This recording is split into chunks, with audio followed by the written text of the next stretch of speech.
तुमचे सगळे सोर्सेस वापरा म्हस्वेकर, पण प्लीज प्लीज त्या मुलाला शोधून काढा. I am so sorry. मी तुम्हाला जो सेल्फी पाठवलाय ना, तेवढा एकच फोटो होता माझ्याकडे त्याचा. Yes, I understand. पण प्लीज प्लीज तुम्ही शक्य होतील तेवढे सगळे प्रयत्न करा. ठीक आहे, मी करतो तुम्हाला नंतर फोन. थँक्यू म्हस्वेकर. थँक्स.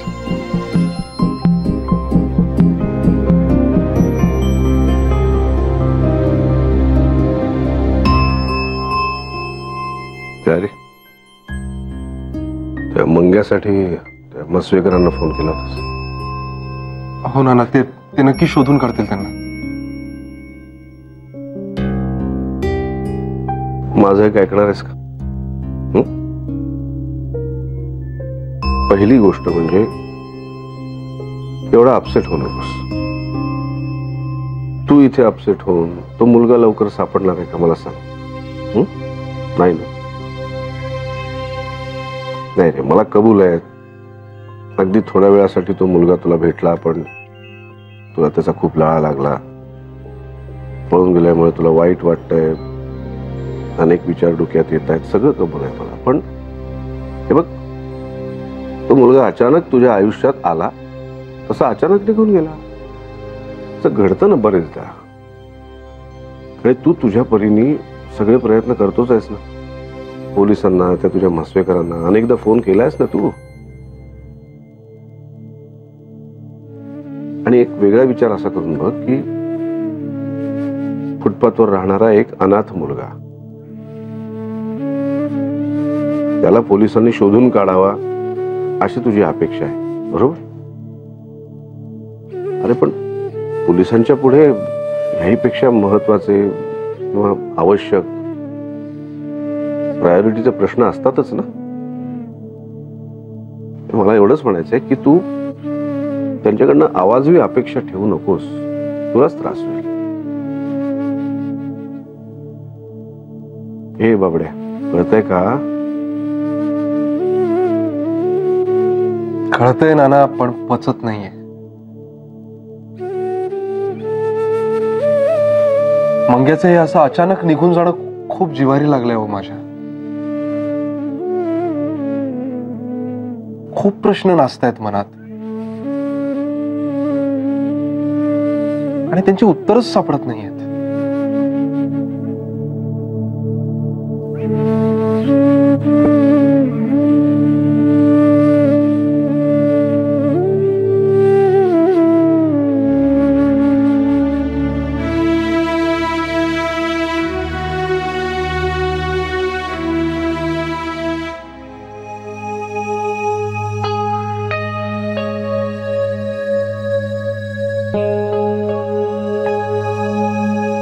मगाशी उगीच नाराज केलं मी हिला, पण काय करू? माझी बेचैनी अशी आहे की काहीच उपाय चालत नाहीये. मंग्या प्रश्नांचं मोळ उठून गेलाय मनात.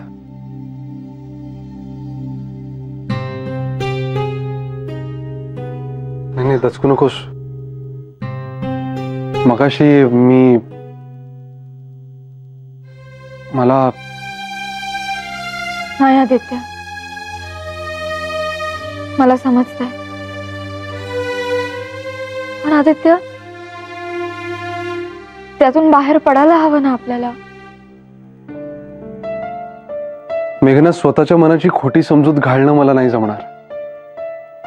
या जगाची ही जी काही दुसरी बाजू आहे ती अचानकपणे इतक्या जवळून दिसायला लागली मला की माझी आणखी चिडचिड होते या जगावर. आणि या जगाचं मी काहीही वाकडं करू शकत नाही म्हणून स्वतःवर.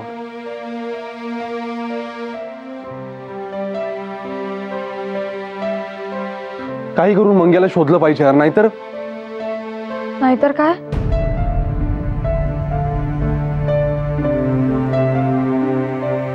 नाहीतर काय आदित्य?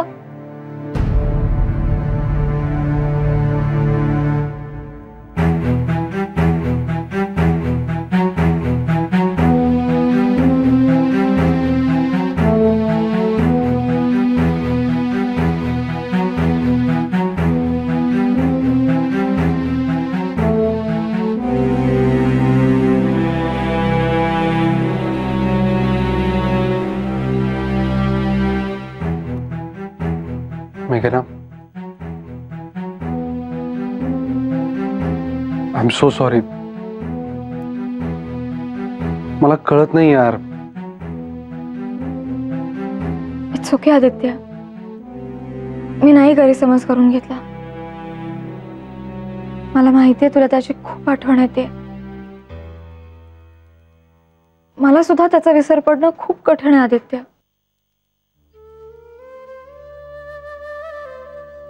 पण ऐक ना, इकडे बघ माझ्याकडे.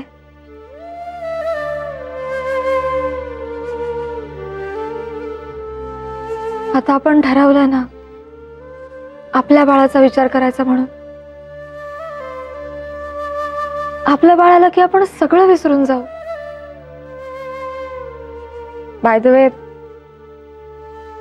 बाळ माझ्यासारख्या नकट्या नाकाचं हवं की तुझ्यासारख्या धारधार नाकाचं? तुझ्यासारखं ताडमाड उंच हवं की माझ्यासारखं ठेंगणं ठुसक? त्याच्या एवल्या एवल्या मुठीत तो आपलं बोट धरेल, मिठी मिठी डोळ्यांनी आपल्याकडे बघेल, लाल एटुकल्या ओठांनी खुदू खुदू हसेल, पाय फुटले की दुडू दुडू धावेल, बोबड बोबड बोलेल. आपण आणि आपलं बाळ. पण असं गोड आणि हसरं बाळ हवं असेल तर मूड चांगला ठेवायला हवा ना. नाही तर बाळ रुसक आणि रागीट होईल. ना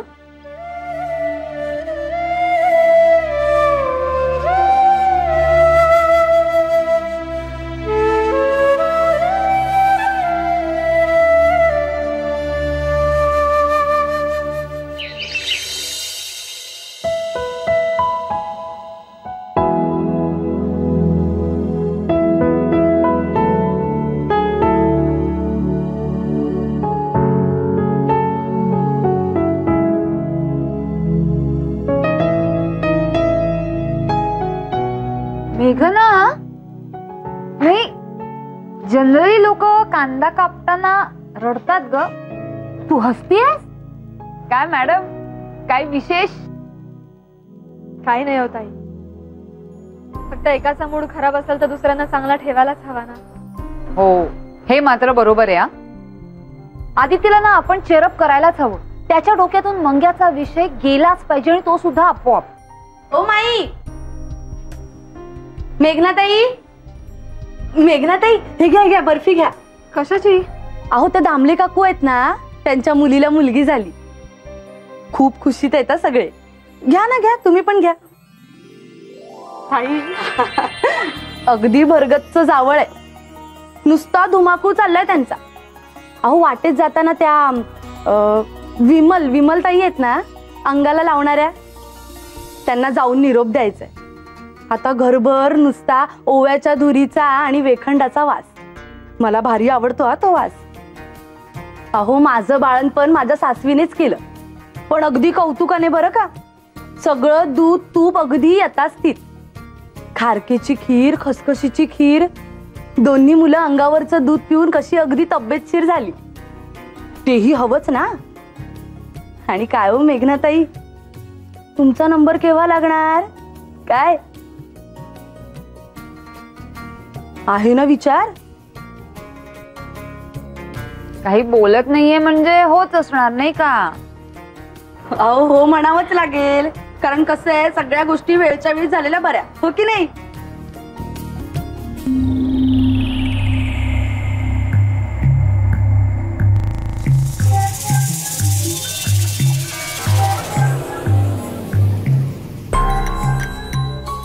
काय रे आदित्य, काय झालं? आणि ही गोळी कशाची? काय नाही ग, जरा सकाळपासून डोकं दुखतंय.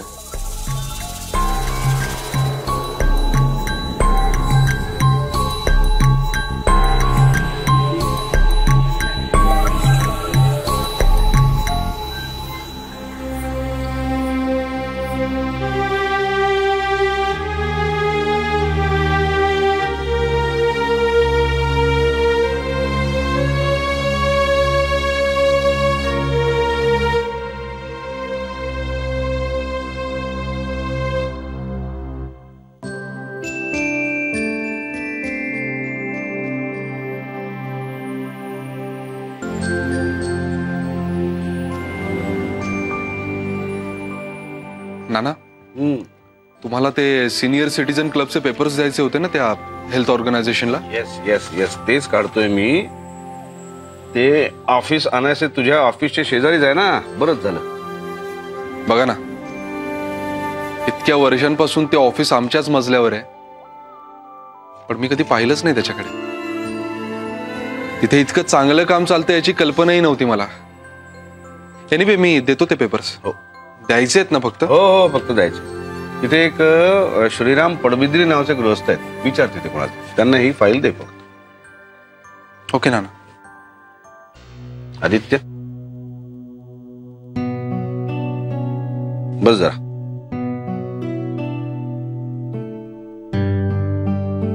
हे बाबड्या, काय होतंय तुला?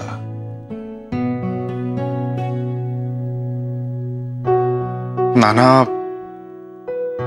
मंग्या पळून गेल्यापासून अपसेट आहेस तू, कळतंय आम्हाला सगळ्यांना. पण हे बघ, तू आता सिच्युएशन ऍक्सेप्ट करायला हवीस. मी तुला पुन्हा पुन्हा सांगतोय, तुझ्यापर्यंत तू सगळं केलंयस रे. आणि शेवटी आपल्या बाजूने आपण 100% देऊ शकतो. फक्त हे तू केलंयस, नाही का? नाना, मंग्याचा पत्ता लागणार नाही हे मी ऍक्सेप्ट केलंय. तो मिळावा म्हणून 100% प्रयत्नही केलेत. बरोबर आहे तुमचं.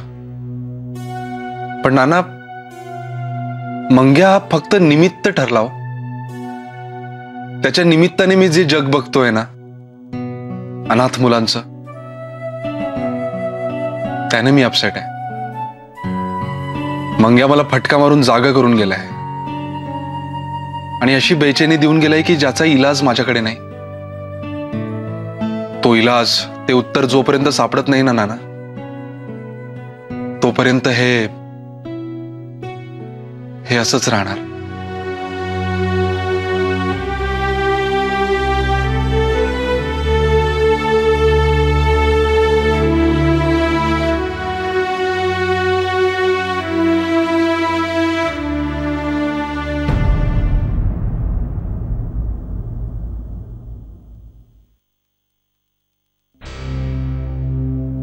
काय रे, अरे सॉरी सॉरी सॉरी सॉरी.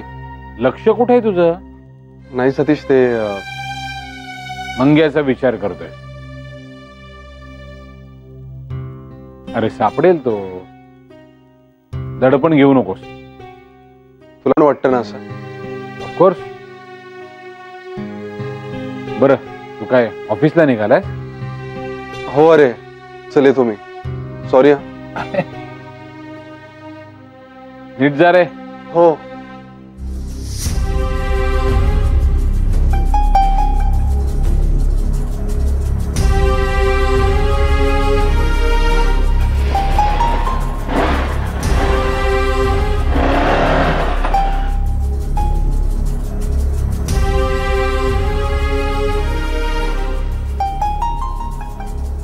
मंग्यामुळे असा मूड गेलाय की आणखी काही कारण आहे?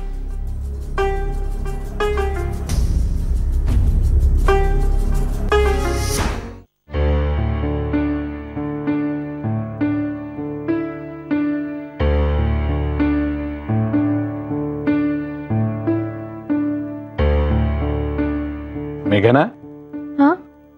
आदित्यचा मूड गेलाय म्हणून तू नर्वस आहेस का? आत्ता भेटला मला अंगणात आदित्य. मी त्याच्या समोरून येत होतो पण त्याला दिसलोच नाही. आर पार बघत होता. ऍक्च्युली सकाळी त्याचा मूड बरा होता दादा, खूप बरं वाटलं होतं मला. पण डोंट वरी, सगळं ठीक होईल. पण तू धीर सोडू नकोस म्हणजे झालं काय? तसं नाही हो दादा,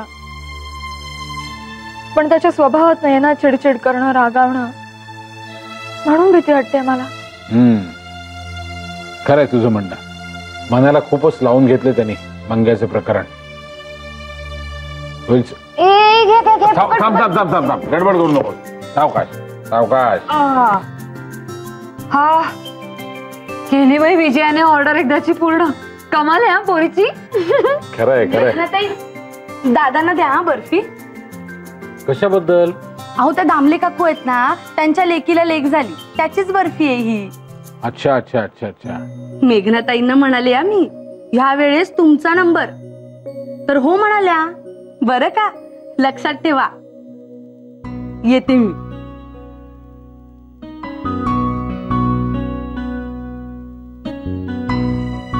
मेघना, शालनताई जे म्हणतायत ना ते अगदी बरोबर आहे. एकदा का तुमच्या बाळाची चाहूल लागली ना, मग हे सगळं मूड बीड प्रकरण ना आदित्य विसरून जाईल ग. करेक्ट आहे अर्चू, करेक्ट आहे. मेघना, तुला सांगतो, बाळ येणार आहे असं नुसतं समजलं ना तरी दुनिया बदलते. आता बाप्पा येतोच आहे, तेव्हा तुम्ही तुमच्या बाळाची न्यूज देऊन टाका. काय काय अर्चू?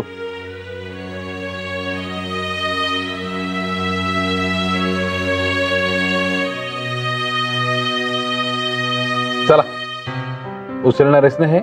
प्लीज सतीश, तू पण वाटलं मदत होतं मला. कर ना, असं काय करतोस? हे जरा आता. हा, हे मी खाते. हो, ते वाटलंच मला. अरे! आधी खाऊन घे, आधी खाऊन घे. तू उचल, मी जीव खाते. शांत होते तुझा. असू दे असू दे, चल. अरे बापरे, काय ग हे जड आहे अर्चू.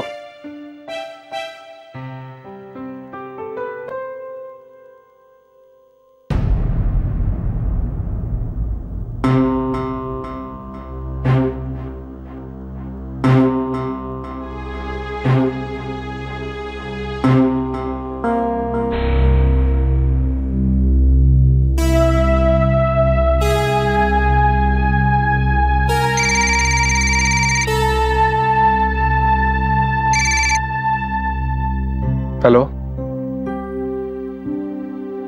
विजिटर कोण?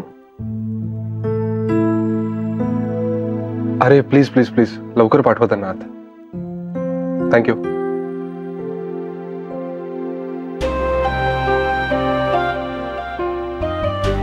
ये ना दादा.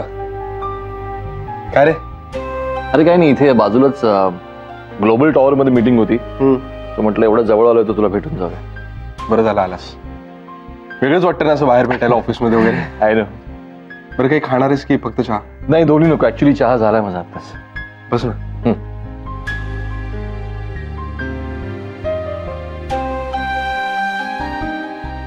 ऍक्च्युली आदित्य, मी तुला भेटायला मुद्दाम आलो. कालपासून तू अपसेट आहेस हे जाणवलं म्हणून. दादा, अरे मंग्यासाठी खूप काही ठरवून ठेवलं होतं मी, आणि बघ ना अजून त्याचा काहीच पत्ता नाही लागलेला. आणि इतक्या चटकन तो लागेल असं नाही वाटत मला. We have to face the truth. अरे पण दादा, मंग्याच्या बाबतीतलं आणि मंग्याच्या निमित्तानं जे सत्य मला जाणवलंय खूपच कॉम्प्लिकेटेड आहे. सिग्नलवर जेव्हा तो मेघनाची पर्स घेऊन पळाला तेव्हा अचानक आम्ही ओरडलो, चोर चोर म्हणून, आणि सगळे लोक त्याच्यावर तुटून पडले रे. मी जाऊन त्याला वाचवलं, नाही तर काय झालं असतं माहित नाही. माणसे इतकी हिंस्त्र बनवू शकतात याची कल्पनाच नव्हती दादा मला. संधीचा फायदा घेतात लोक. सगळी मनातली खतखत, राग बरोबर अशा वेळेस बाहेर काढतात. अरे पण दादा, इतक्या लहान मुलालाही नाही सोडत. तेव्हा मी होतो म्हणून ठीक आहे, नाहीतर मंगे आणि मंगेसारखी इतर मुलं अशा वेळी मार खातच असतील ना. किती विचित्र आहे हे सगळं, आणि त्याही पेक्षा जास्त विचित्र आहे आपलं वागणं. किती विचित्र आहे हे सगळं, आणि त्याही पेक्षा जास्त विचित्र आहे आपलं वागणं. हे सगळं असंच असतं असं म्हणून आपण सोडून देतो. आपली काहीच जबाबदारी नाही का? तू तुझी जबाबदारी पार पाडलीस. त्याला वाचवलंस ना त्याच्या मावापासून. त्याच्यावर चोर असं शिक्का मारून त्याला पोलिसांच्या ताब्यात नाही दिलंस तू आदित्य. आणि काय केलं? थोडे पैसे देऊन परत रस्त्यावर सोडून दिलं. संध्याकाळी तो माझ्या गाडीखाली आला, मी त्याला घेऊन दवाखान्यात गेलो, तेव्हा कुठे जाग आली मला. मी तुझ्या भावना समजू शकतो, पण थोडंसं प्रॅक्टिकल हो. ते हे दुर्दैव आहे की मंग्यासारखी हजारो मुलं आहेत, पण म्हणून मंग्याच्या बाबतीत जे काही घडलं याला जर का तू स्वतःला अपराधी समजायला लागलास फार गडबड होईल आदित्य. आणि मुळात मनामध्ये गिल्ट ठेवून कोणालाही मदत करू नये. मला एक गोष्ट नाही समजली की तू नानांचं का नाही ऐकलंस. नाना ज्या आश्रमात जातात तिथे तू त्या मंग्याला घेऊन गेला असतास तर कदाचित. दादा, अरे नागपूरच्या संचालकांशी बोलून मंग्याला कायमचं आपल्याकडे ठेवून घेण्याची कायदेशीर व्यवस्था करणार होतो मी, आणि तो पळूनच गेला.